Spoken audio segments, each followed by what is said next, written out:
मंजिल अथवा निशाना सदा सामने रखो। अच्छा, डबल निशाना कौन सा? जो डबल नशा होगा वही डबल निशाना होगा। एक है निराकारी निशाना, सदैव अपने को निराकारी देश के निवासी समझना और निराकारी स्थिति में स्थित रहना। साकार में रहते हुए अपने को निराकारी समझकर चलना। एक सोल कॉन्शियस व आत्माभिमानी बनने का निशाना और दूसरा निर्विकारी स्टेज, जिसमें मनसा में भी निर्विकारीपन की स्टेज बनानी पड़ती। तो एक है निराकारी निशाना और दूसरा है साकारी। तो निराकारी और निर्विकारी यह दो निशाने सारा दिन पुरुषार्थ योगी और पवित्र बनने का करते हो। जब तक पूरी रीति आत्माभिमानी न बने तो निर्विकारी भी नहीं बन सकते। तो निर्विकारीपन का नशा और निराकारीपन का निशाना, उस जिसको फरिश्ता कहो, परमातीत स्टेज कहो, लेकिन फरिश्ता अभी तब कहेंगे जब कोई भी इम्प्योरिटी अर्थात 5 तत्वों की आकर्षित नहीं करे, जरा भी मनसा संकल्प भी इम्प्योर अर्थात अपवित्रता का ना हो, तब फरिश्तापन की निशानी में टिक सकेंगे।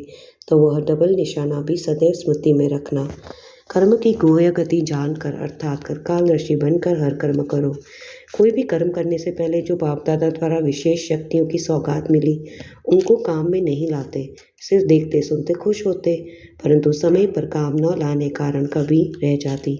हर कर्म करने के पहले मास्टर त्रिकालदर्शी बनकर कर्म नहीं करते। अगर मास्टर त्रिकालदर्शी बन हर संकल्प करो व वचन बोलो तो बताओ कब भी कर्म व्यर्थ व अनर्थ वाला हो सकता है? कर्म करने के समय कर्म के वश हो जाते। त्रिकालदर्शी अर्थात साक्षीपन की स्थिति में स्थित होकर इन कर्मेंद्रियों द्वारा कर्म नहीं करते, इसलिए वशीभूत हो जाते। वशीभूत होना अर्थात भूतों का आह्वान करना। कर्म करने के बाद पश्चाताप होगा, लेकिन उससे क्या होगा? कर्म की गति व कर्म का फल तो बन गया ना।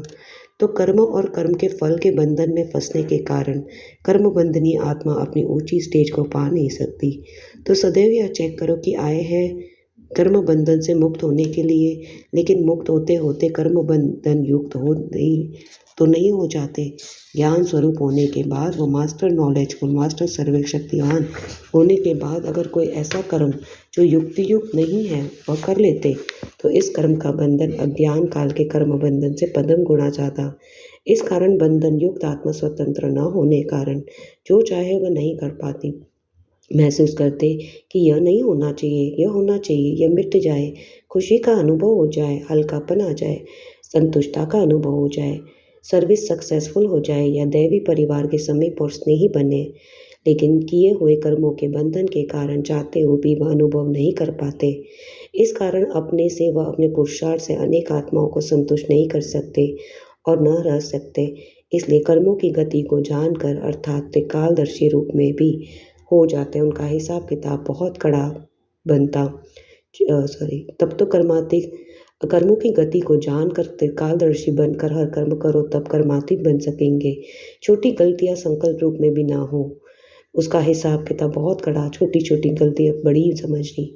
जैसे अति स्वच्छ वस्तु के अंदर छोटा सा दाग भी बड़ा दिखाई देता, ऐसे ही वर्तमान समय अति स्वच्छ संपूर्ण स्थिति के समीप आ रहे, इसलिए छोटी सी गलती भी बड़ा रूप में गिनती। इसलिए इसमें भी अनजान नहीं रहना कि छोटी छोटी गलतियां हैं, यहाँ तो होगी ही नहीं। अब समय बदल रहा, समय के साथ पुरुषार्थ की रफ्तार बदल रही। वर्तमान समय के प्रमाण छोटी सी गलती भी बड़ी कमजोरी के रूप में गिनती जाती, इसलिए कदम कदम पर सावधान। एक छोटी सी गलती बहुत समय के लिए अपनी प्राप्ति से वंचित कर देती। इसलिए नॉलेजफुल अर्थात लाइट हाउस माइट हाउस बनो।